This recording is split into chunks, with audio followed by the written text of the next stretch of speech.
यदि मैं कहता हूं विशाल तेरी दाढ़ी कैसी आ रही है, वो कह रहा सहज है, मैं कहूंगा तू जैन नहीं बचा, तू चारबाग हो गया।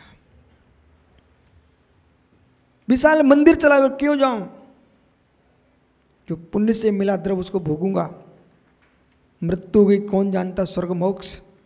ओहो, जिस कुल में 3 लोक के नाथ का अभिषेक होता हो, उस कुल में चारवाकी कहां से उत्पन्न हो गया।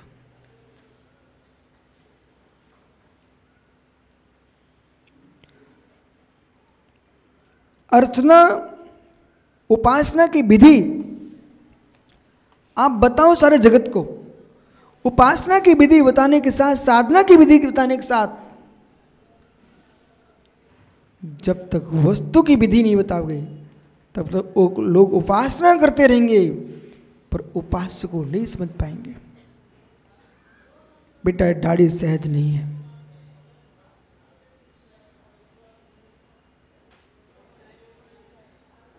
विषय कसा सितारे सहज नहीं है। सहज जो होता है वो मिटता नहीं है, वो होता है। प्रमेय मात्र ग्रंथ का नाम क्यों लिया, इस सहज बात का खंडन किया है। और विकास छाबड़ा का नाम जान के मैं ले रहा हूं। मित्र, जब जब कोई विद्वान आपको सहज शब्द का प्रयोग करते मिल जाए, उसको वहीं टोक देना। बोले आप पहले सहज का स्वरूप समझाओ, फिर सहज की व्याख्या करना। प्रदीप कांसले वाले ने एक बिंदी रखी अपने माथे पर और कह दिया अपने साले से, लोहाड़े से, देख यानी सामने बैठ जा। बोले क्या करूं जीजा जी? बोले मेरा ध्यान कर मेरी बिंदी का। बोले क्या हो जाएगा? बोले सहज योग है। अपने माथे की तिलक को दूसरे को दिखा रहा, कह रहा बोले सहज योग है। इतना सरल सहज योग नहीं है, इतना सरल सहज योग नहीं है। जो सहज योग है उस पर तुम्हारी दृष्टि भी गई कहां है? घबराहट में स्पष्ट कर रहा। मकड़ी ने जाल बुना। अब बेटा तुम 2 प्रश्न का उत्तर तो दे चुके विशाल, इसका और उत्तर दे दो। मकड़ी ने जाल बुना, ये सहज है कि नहीं?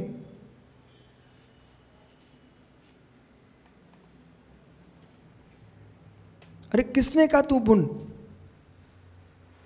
मकड़ी ने जाल बुना, ये सहज है ना? अन्मेष पहाड़ी, मित्र ऐसे फुर्सत मत बैठो जैसे किसान खलिहान में बैठा होता है। आप ये बताओ कि मकड़ी ने जाल बुना, ये सहज है ना?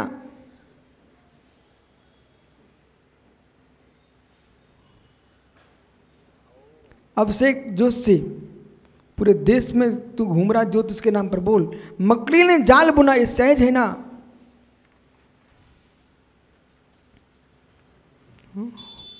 बरगद की जड़ें नीचे आ रही है, बरगद की जड़ें नीचे आ रही हैं। प्रवीण भाई पत्रकार, वो सहज है ना? हैं? बरगद की जड़ें नीचे की ओर क्यों आ रही है? स्वभाव है ना उसका, सहज है ना? हाथी सहा है, बरगद की जड़ें नीचे क्यों आ रही है? हैं? ओहो, बस ज्ञानी छाबड़ा, यही अज्ञान दशा है। जगत के लोगों ने असहजता को सहज स्वीकार कर लिया है। अब तुम जिनवाणी की पूर्णता क्या कर पाओगे?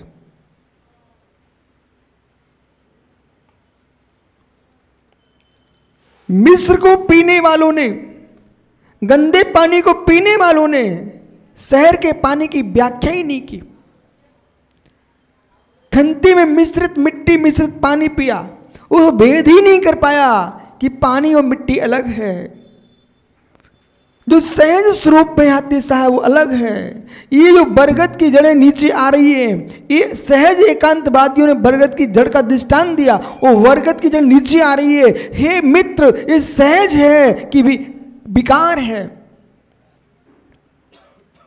वो नीचे क्यों आ रही, ऊपर क्यों नहीं जा रही है? क्योंकि उनके अंदर आहार संज्ञा है, उनके अंदर मिथुन संज्ञा है, उनका भय संज्ञा है, परिग्रह संज्ञा है। वे जड़ें जो नीचे आ रही है, वो ज्ञानी वहां नीचे पानी मिलेगा, नीचे खाद मिलेगा, और जहां धन गढ़ा होता है जड़ें उस हो चली जाती है। ये परिग्रह संज्ञा भी है। और बगल में कोई दूसरा वृक्ष है तो वृक्ष की जड़ें उस वृक्ष की जड़ों में लिपट जाती हैं, उनको मिथुन संज्ञा भी है। इसलिए द्रव्यान योग की व्याख्या करने के पूर्व जब तक करणान योग का गहनतम अध्ययन नहीं होगा, और जिनवाणी का व्याख्यान वही कर सकेगा जो जिनवाणी का ज्ञाता बन के बैठेगा।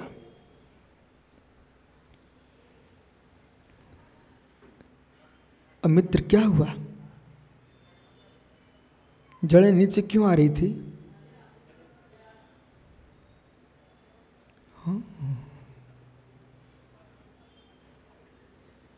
मकड़ी जाल क्यों बुर रही थी? विकास विशाल, हाँ अब तो तुम सुधार कर ही लोगे बेटा। ये सुब्र सार से सीख लेना, दिन भर लगे रहते करेक्शन करने के लिए, दिन भर लगे रहते हैं।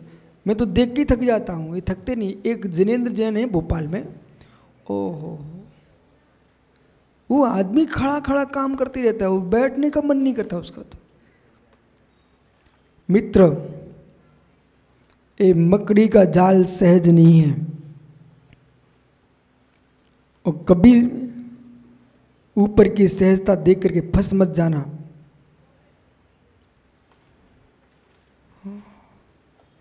माँ, ये मुझे बहुत अच्छे से मालूम है आप मेरे से बहुत नाराज हो, क्योंकि बोले महाराज जी हमारी निंदा ही करते रहते हैं, लेकिन मेरे से नाराज होने से तुमको कुछ नहीं मिलेगा।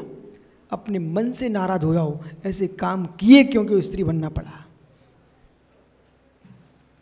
फिर भी विषय को समझना, कोई पर्याय शाश्वत नहीं है। आप पुरुषार्थ करो, आप स्वयं पुरुष बन जाओगे।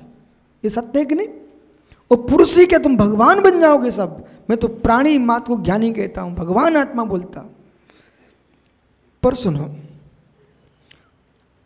मकड़ी ने जो जाल बुना है, सीधे जाल को देख करके मकड़ी के सीधे भाव मत समझ लेना। विनोद बहस अध्यक्ष भैया, महाराज एक माँ कह रही है, क्या करूं, मेरे नारी स्वभाव सहज है, आंखों में आंसू आ ही जाते हैं। ऐसा इनका कहना है। पर मित्र, इनके आंखों के आंसू सहज नहीं है। नरभक्षी प्राणी को मैंने पढ़ा विज्ञान में 7वीं क्लास में। 7वीं कक्षा में जब पढ़ता था तो जीव विज्ञान में एक नरभक्षी पादप की व्याख्या की गई, और जंतुभक्षी पादप। नरभक्षी पौधा जो होता है, उसके सामने से मनुष्य निकले हैं, पूरा झाड़ गिर पड़ता है, वो खींच लेता अपनी ओर। एक ऐसा वृक्ष है जिस पर यूं ढक्कन रहता है, और उसके बीच में जो स्थान है, तरल द्रव रिश्ता रहता है, और जैसे कोई जीव गिरता है उस पर, वो बंद हो जाता है। तो देखने वाले लोग क्या कहेंगे, ये तो वृक्ष की सहज क्रिया चल रही है, सहज काम चल रहा है। कर्म के उदय को, कर्म के विपाक को, कर्मज भाव को तुम सहज भाव प्रमोद भैया कब से बोलने लगे? और जो पादप जो अपना ढक्कन बंद कर रहा है, उस सहज तुम होते दिख रहा है, उसकी आहार संज्ञा की तीव्र कसाय के कारण अपने खाद बना रहा है, इसलिए गिर रहा, वो सहज नहीं है। मकड़ी जो जाल बोल रही है, वो मां तेरी आंखों में जो आंसू टपक रहा है, सहज नहीं है। इन आंखों के आंसुओं से छोटे छोटे बच्चे रोते हैं भाई, इनसे पूछो बेटा तेरा रोना सहज है, उसके अंदर के भाव तुम समझो। वो अपने भाव व्यक्त नहीं कर पाता है, बोलना नहीं जानता है, तो आंखों के आंसुओं से ये बता देता है कि मुझे भूख लगी है, आप भोजन दो। नहीं तो शिशु रोग विशेषज्ञ से मिलना एक दिन आप। शिशु रोग विशेषज्ञ जो होते हैं उनको सब मालूम रहता है कि बच्चा कहाँ पर हाथ पटक दो तो बोल नहीं पाता, कहाँ उसको दर्द है, कहाँ हाथ जा रहा है उसका, वो रोने की दृष्टि कैसी आवाज निकाल रहा है। मित्र, इन माताओं को तो बच्चों को पालन करते करते वृद्धावस्था आ गई, आपको तो मालूम होना चाहिए बालक रोते क्यों हैं। बिना अंतरंग में कसाय उत्पन्न हुए कोई बच्चा रो नहीं सकता है, अब नियम है।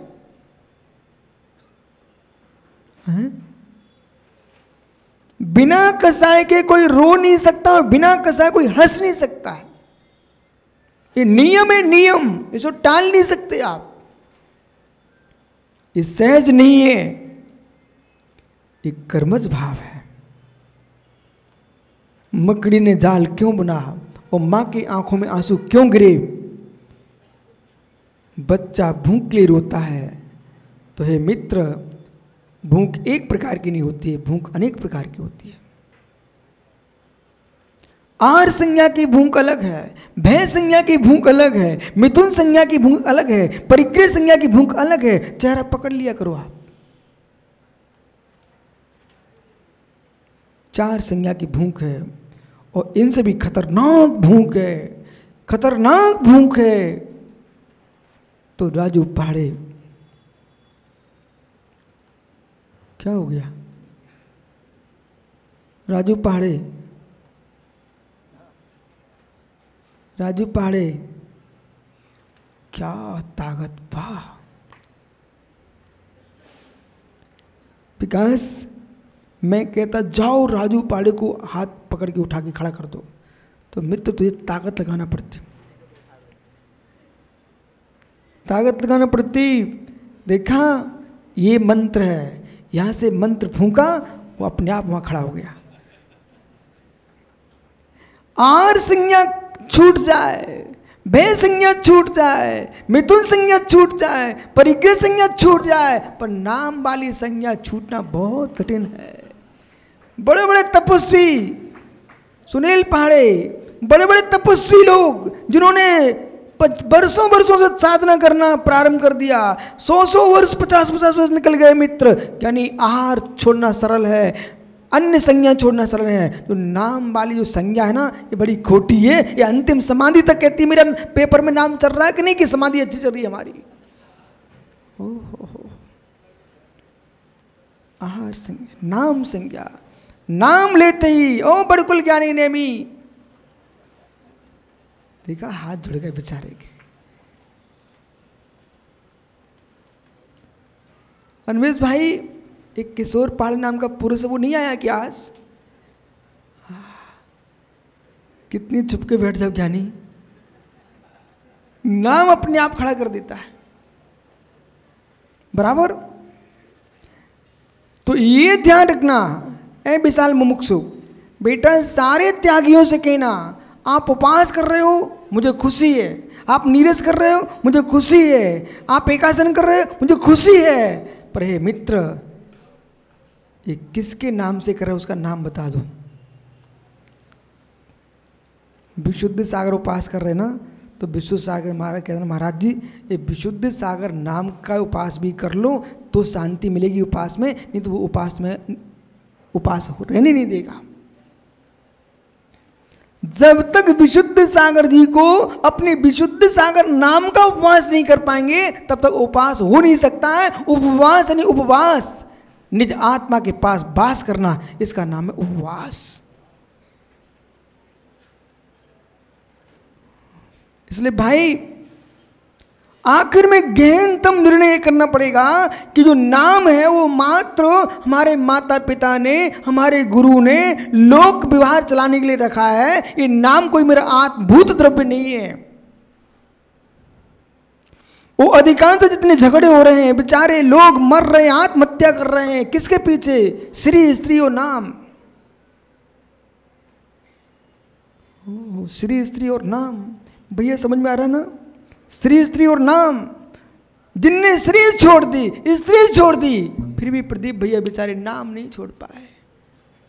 एक पटिया जरूर मेरा लगा देना। ओहो, एक पटिया जरूर लगा देना।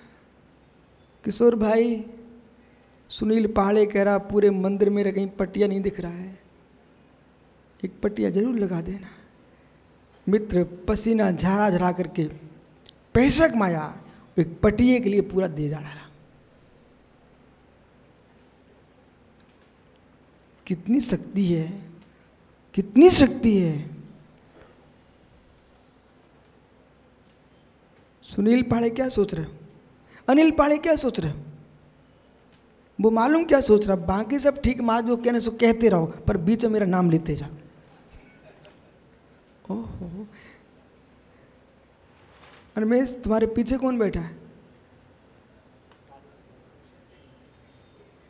वो महाराज जी जितना कोर्स खर्च कराना करा लो, पर मेरा नाम ले दिया करो एक बार। ओहो मित्र, अंशुल भाई, एक ज्ञानी तो मेरे पास कहने ही आ गया, बोले महाराज जी अब तो आप मुझे भूल ही गए। हे मित्र, तुझे तो भूलना ही पड़ेगा मुझे, मैं तो अपने आप को ही भूलना चाह रहा हूँ, तू सोच रहा है मुझे भूल गए? अरे मैं विशुद्ध सागर को भूलना चाहता हूँ, इनके शरीर को भूलना चाहता हूँ, इनके कर्म नोकर्म को भूलना चाहता हूँ। मैं माँ तो उसे जानना चाहता हूँ जिसका कोई नाम नहीं है, वो भगवान आत्मा है। बोलो हाथी सा, सही बात, कुछ दिन रहो तो सब ठीक हो जाएगा। सही बात है, कहाँ जीव उलझे हुए हैं। जहां तेरे सत्य का पूर्ण असत है, जहां तेरे सत्य का पूर्ण असत है, यानी वहां पर जीव अपना सत्य खोज रहा है। इसलिए भैया लक्ष्मी सेन जी, हे मित्र, इस बात को गहनतम दृष्टि से कहने पड़ा, बेटा ये दाढ़ी तुम्हारी सहज नहीं है, ये हार्मोन्स उत्पन्न हुए हैं, कर्मज भाव है। दाढ़ी सहज होती तो तीर्थंकरों को भी आना चाहिए थी। बलभद्र, नारायण चक्रवर्ती, कामदेव, देव, इनके कोई के दाढ़ी मूछ नहीं होती, वो सुंदर होते हैं। बोलो ज्ञानी, पर ये रहस्य खुलेंगे कब? स्वाध्याय करना पड़ेगा। सुभाष भाई, जितनी सुंदर वक्ता बनना, आपको जितनी सुंदर वक्ता बनना है मित्र, आपको मालूम होना चाहिए बट का वृक्ष सबसे सुंदर शीतलता देता है। वो कितना बड़ा विशाल होता है, पर जितना विशाल होता है, जितना विशाल होता है अंशुल पत्रकार, उतनी जड़ें उसकी गहरी होती हैं।